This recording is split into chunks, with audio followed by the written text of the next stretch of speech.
जय श्री राम। जय जय श्री राम। दोस्तों, हम लोगों की यात्रा चल रही थी सुंदरकांड में। रामचरितमानस के सुंदरकांड की यात्रा, मनोरम यात्रा में विघ्न पड़ा।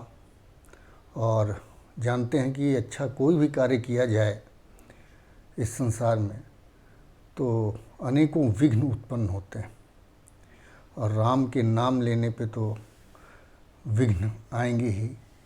अगर विघ्न बाधा को पार कर लिया तभी सच्चा सुख प्राप्त कर पाएंगे, राम के नाम से प्राप्त होने वाला सुख। तो एक हमारे जीवन के साथ ही शुरू होती है मृत्यु की यात्रा। जन्म लेते ही जीव मृत्यु की यात्रा पर निकल पड़ता है। बीच में छोटे छोटे पड़ाव आते हैं, कभी सुख के और कभी दुख के। कुछ दुख जो भुलाए नहीं जा सकते, जिनका नुकसान पूरा नहीं किया जा सकता, और वह होता है अपनों का हमेशा के लिए बिछुड़ जाना। इस दौरान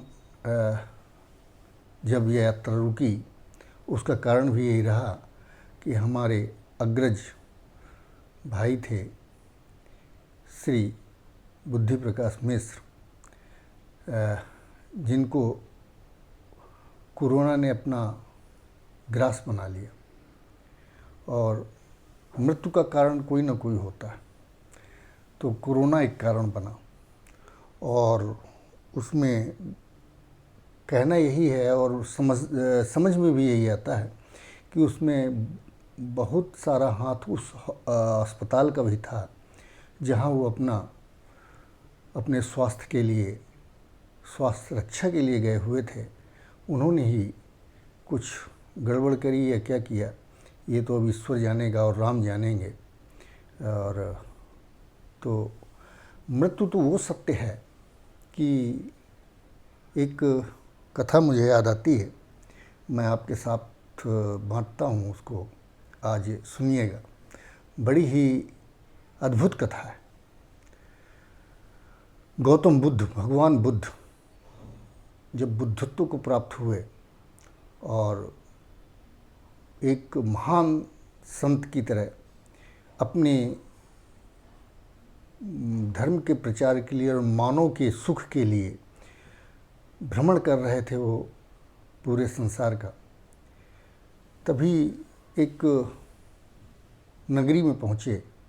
गांव था छोटा सा, और उसमें वो पहुंच गए अपने शिष्यों के साथ, और गांव के बाहर ही उन्होंने अपना आश्रय लिया। वहाँ रुके और धर्म का प्रचार प्रसार करने लग गए। बस इसी बीच उनकी दिव्यता देख करके बहुत सारे लोग उनके शिष्य बन चुके थे। अचानक उस गांव में एक घटना घटी।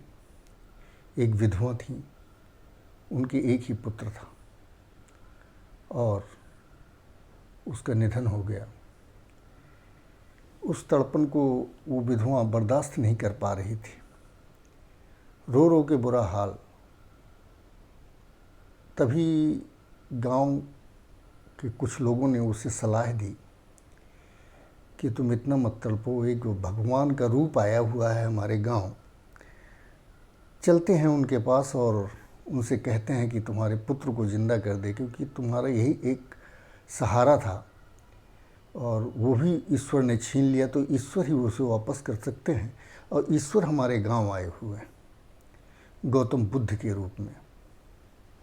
सभी लोग महात्मा बुद्ध के पास पहुँचे और वो माँ भी पहुँची, विलखती हुई, रोती हुई, और उसकी हृदय विदारक स्थिति देख करके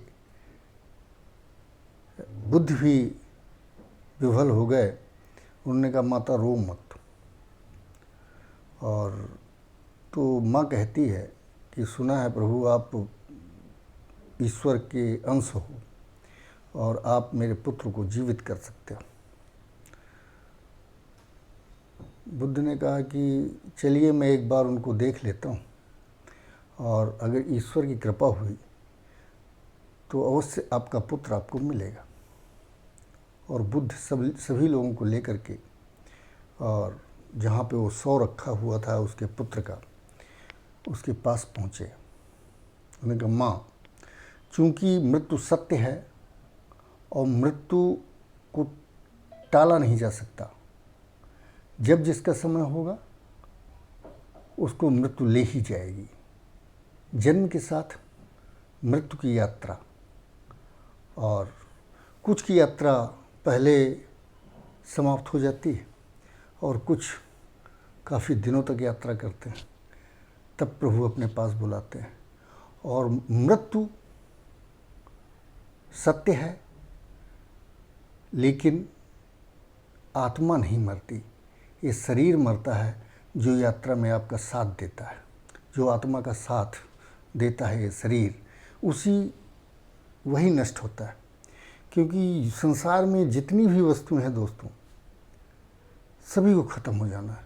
जो आँखों से दिखाई देगा उसका विनाश निश्चित है। शरीर चूँकि दिखाई देता है इसलिए इसका विनाश होना निश्चित है, और आत्मा दिखाई नहीं देती तो वो कभी मर नहीं सकती।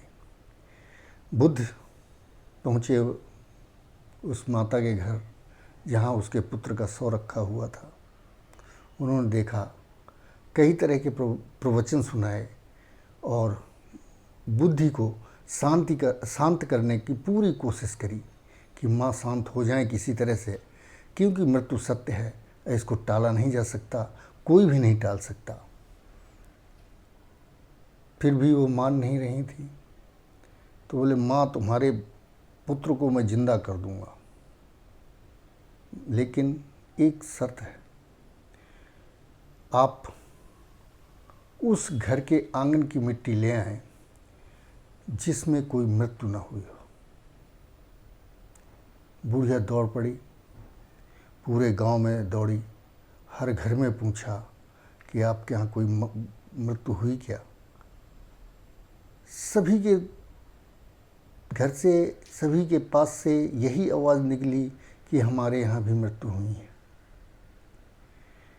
बुढ़िया खाली हाथ लौट के गई और बुद्ध ने मुस्कुराते हुए कहा, माँ, यही सत्य है कि पूरा संसार मृत्यु लोक में जो आया है उसे जाना ही है। इसलिए आपका पुत्र मृत्यु लोक से गया है, तो गया कहाँ? तो स्वर्ग लोक गया है, और मृत्यु लोक से अच्छा स्वर्ग लोक है। क्या आप नहीं चाहती अपने पुत्र का उद्धार? क्या नहीं चाहती अपने पुत्र का सुख? तो क्या इस पृथ्वी लोक से पृथ्वी लोक में ज़्यादा सुख है? तो फिर स्वर्ग क्या है? स्वर्ग का सुख आपका पुत्र उठाएगा। माँ, शांत हो जाएं और शांत चित्त रहें, क्योंकि मृत्यु ही सत्य है। यही जब अंदर से आत्मा आपकी बहुत ज़्यादा भ्रमित हो, दुखित हो, तो रास्ता दिखाती हैं हमारी रामचरितमानस, जो गोस्वामी जी ने हमें वरदान स्वरूप दिया है। यही तो वही प्रसंग, अपने मन की व्यथा जब मैंने ढूंढना चाहा तो रामचरितमानस ने वो मुझे बताया, और वह मैं आपको बताना चाहता हूँ कि मृत्यु ही सत्य है। और यही सत्संग है कि प्रभु का जहाँ नाम हो वहीं सत्संग शुरू होता है। तो जब भरत जी आए, राम जी का वनवास हुआ, दशरथ जी की मृत्यु, उस शोक में कि राम का वनवास हो गया, जिनका राज्याभिषेक होना था उनको वनवास, तो भरत जी बुलाए गए और भरत जी ने प्रश्न किया गुरु वशिष्ठ से कि वशिष्ठ जी, क्या कारण है कि मेरे पिताजी नहीं रहे? कारण तो मुझे पूर्णतया पता है कि राम प्रभु मेरे वनवास गए और उनका दुख सह नहीं सके हमारे पिता, तो गए। लेकिन वह कौन सा मुहूर्त था जब आपने ऐसे किस मुहूर्त में राज्याभिषेक निकाला जिसमें राम जी को वनवास हुआ और पिताजी का देहावसान, ऐसा कौन सा मुहूर्त आपने गलत निकाल दिया? तो जवाब दिया वशिष्ठ जी ने। गुरु वशिष्ठ थे और रामचरितमानस में तुलसी जी के माध्यम से गुरु वशिष्ठ बोलते हैं, सुनहु भरत भावी प्रबल, और बिलखि कहऊ मुनिनाथ। सुनहु भरत भावी प्रबल, बिलखि कहऊ मुनिनाथ। हानि लाभ जीवनु मरनु, जसु अपजसु विधिहात। सियापति राम जय जय राम, मेरे प्रभु राम जय जय राम। कितनी बड़ी बात कही कि सुनहु भरत भावी प्रबल, और बिलखि कहऊ मुनिनाथ। हानि लाभ जीवन मरण, जस अपजस विधि हाथ। सब उसके हाथ में है। यश आपको मिलना है या अपयश आपको मिलना है, हानि होनी है या लाभ होना है, मृत्यु होनी है या जन्म होना है, सब विधि का विधान है। तो मुनि जी ने जब ये समझाया और कहा कि अस विचार के ही देय दोषु, और व्यर्थ कहीं पर की जय रोसु। अस विचारी के ही देय दोषु, और व्यर्थ काहि पर की जय रोसु। वशिष्ठ जी कहते हैं कि यह विचार करके कि ये सब विधि का विधान है, तो किसी को किस प्रकार दोष दिया जा सकता है। जैसे हम ही कहें कि हमारे अग्रज को अस्पताल ने मारा या अग्रज को हमारे कोरोना ने मारा, तो बेकार व्यर्थ है किसी का दोष देना और किसी पे क्रोध करना। वो माताओं पे क्रोध कर रहे थे भरत जी, तो उन्होंने कहा व्यर्थ क्रोध मत कीजिए, क्योंकि ये सब जो विधि का विधान है और ये तो होना ही। मृत्यु और जन्म एक कोई नहीं टाल सकता, जो विधि ने लिख दिया वही होना है। तात विचारु करहु मन माही, सोचु जोगु दशरथ नृपु नाहि। वो कहते हैं अपने मन में विचार करिए, आपके पिता चक्रवर्ती सम्राट राजा दशरथ किसी भी तरह से सोच करने के योग्य राजा नहीं थे। मृत्यु के उपरांत उनका शोक नहीं होना चाहिए। शोक किनका होना चाहिए? तुलसी महाराज ने उसका भी बड़ा ही अच्छा वर्णन किया है कि सोच आप किसका करें, किसकी मृत्यु का करें और प्रशंसा किसकी मृत्यु का करें। तो सोच और किसी को दोष देना दशरथ जी की मृत्यु का कारण नहीं बन सकता। कारण मृत्यु नहीं हो सकती किसी को दोष देने का। तो सोचें, क्या कहा तुलसी जी ने, वाह। और वशिष्ठ जी के मुखारविंद से तुलसीदास जी कह रहे हैं, महाराज तुलसीदास जी महाराज, सोचय विप्र जो वेद विहीना। उस ब्राह्मण के बारे में सोचिए जो वेद से विहीन है, जो अपने कर्मकांड से विहीन है, जो अपने सनातन धर्म के विहीन कार्य कर रहा है, विरुद्ध कार्य कर रहा है। उस ब्राह्मण उस के बारे में सोच किया जा सकता है, उसकी मृत्यु के बारे में सोच किया जा सकता है। और तज निज धर्म विषय लयलीना, सोचई विप्र जो वेद विहीना सोचई विप्र जो वेद विहीना तजी निजी धर्म विषय लय लीना। जो अन्य विषयों में आसक्त हो जाता है, रम जाता है, रमण करता है और अपनी वेद विधान छोड़ देता है, अपने कर्म कांड छोड़ देता है, वो है सोच के लायक भरत जी। वशिष्ठ जी कहते हैं भरत जी वो उसकी निंदा करिए, उसके बारे में सोचिए, उसकी मृत्यु का शोक मनाइए कि ये जो इस तरह से बिगड़ा हुआ है। और कौन है? चार जो हमारे वर्ण विभाजित हुए हैं, चारों को वशिष्ठ जी ने चारों प्रकार से कौन किस वर्ण में सोचनीय कार्य कर रहे हैं, उनके सारे सबका वर्णन है और बहुत ही सुंदर वर्णन है। सुनिए।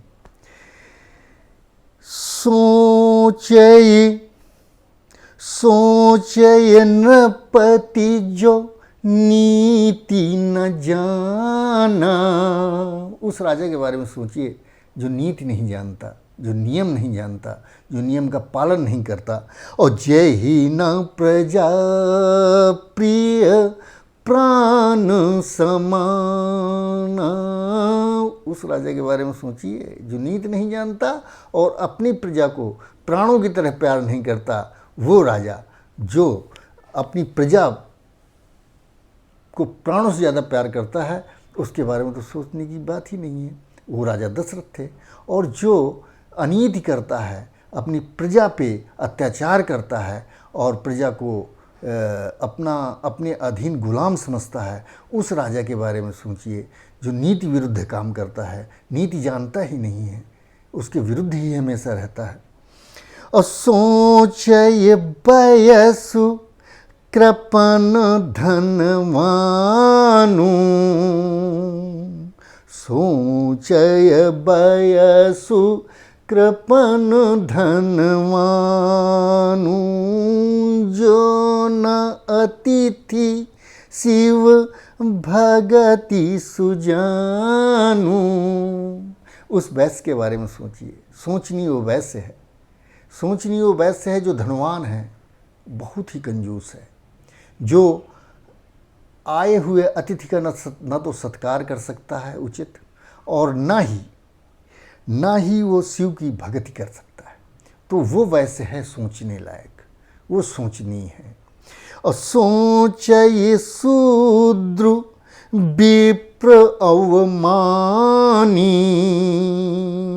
सोचय शूद्र विप्र अवमानी।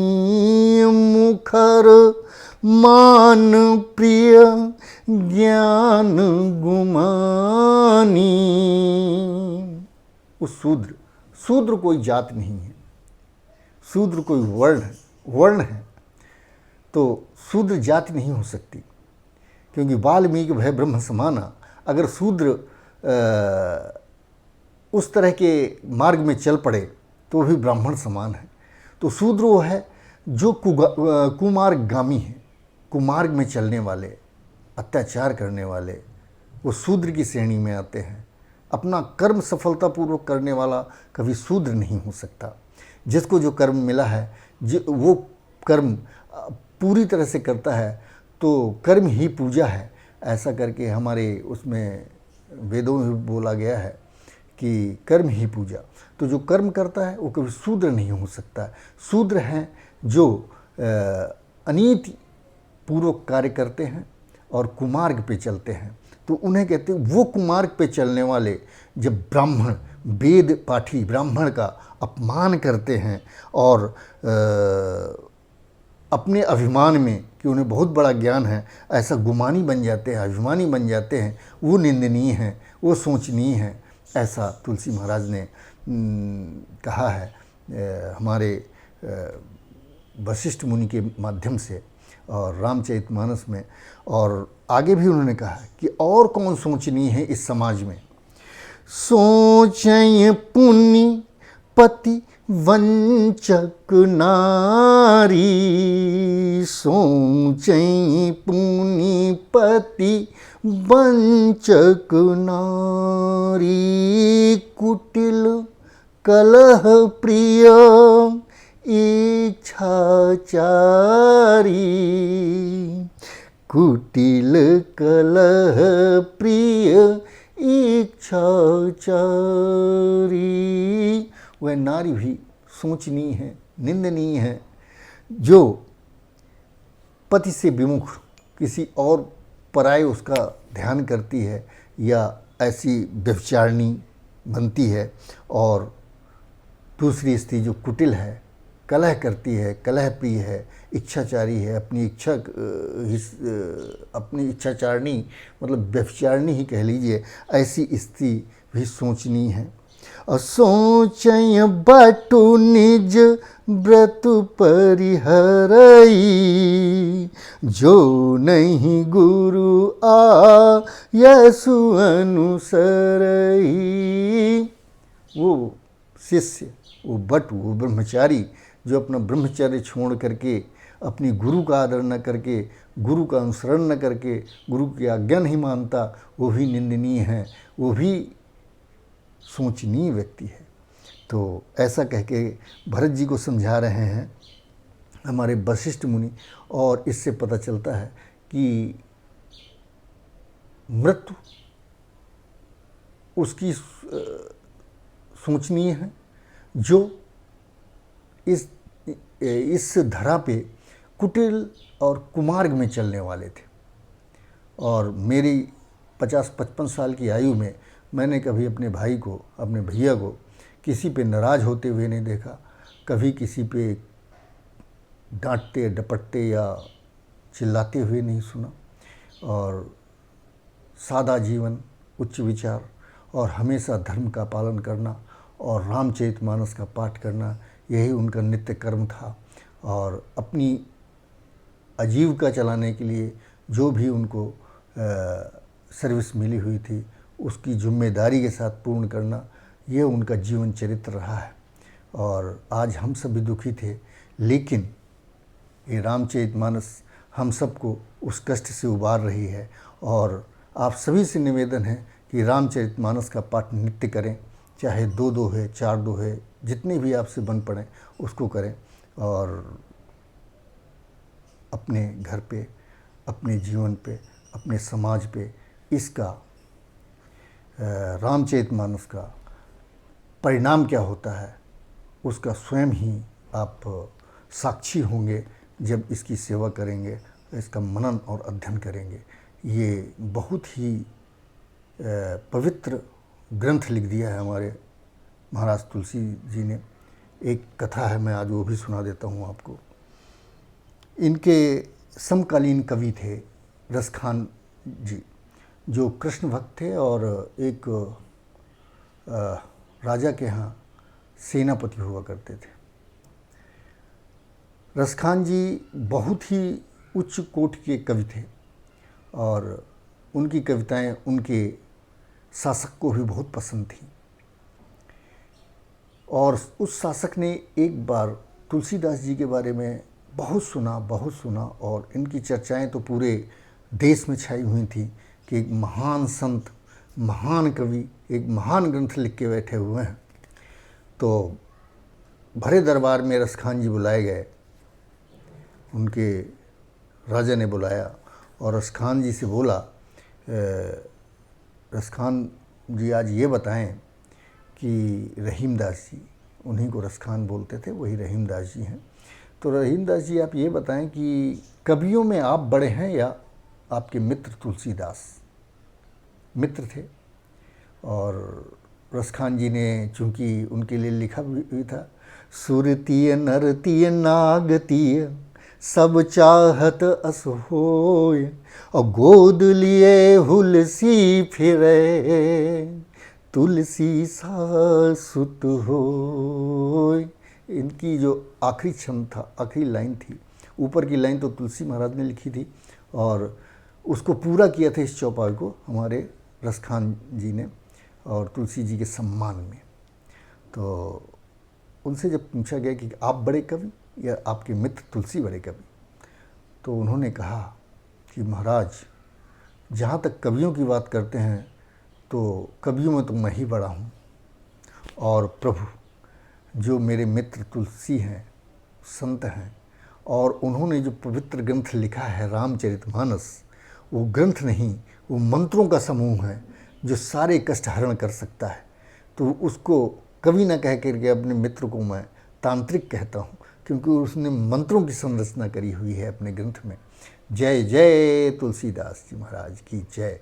जय जय श्री राम। आज इतना ही प्रभु, और फिर मिलने पे आगे रामचरितमानस में सुंदर कांड, जो बहुत ही पवित्र और अद्भुत कांड है, उस कांड पे फिर से चर्चा होगी, फिर सत्संग होगा, फिर आप मिलेंगे, मैं मिलूँगा, और राम जी हमारे प्यारे होंगे और हनुमान जी हमारे साथ बैठेंगे, सुनेंगे। क्योंकि जहाँ रामचरितमानस की चर्चा होती है, राम जी की चर्चा होती है, वहाँ हनुमान जी अवश्य विराजते हैं, किसी भी रूप में रहें। ये आज नहीं, आज की बात नहीं, ये सदियों से चली आ रही है, और ये सबका मानना, बड़े बड़े संतों का मानना है, और ऐसा मेरा भी मानना है। धन्यवाद। जय जय श्री राम।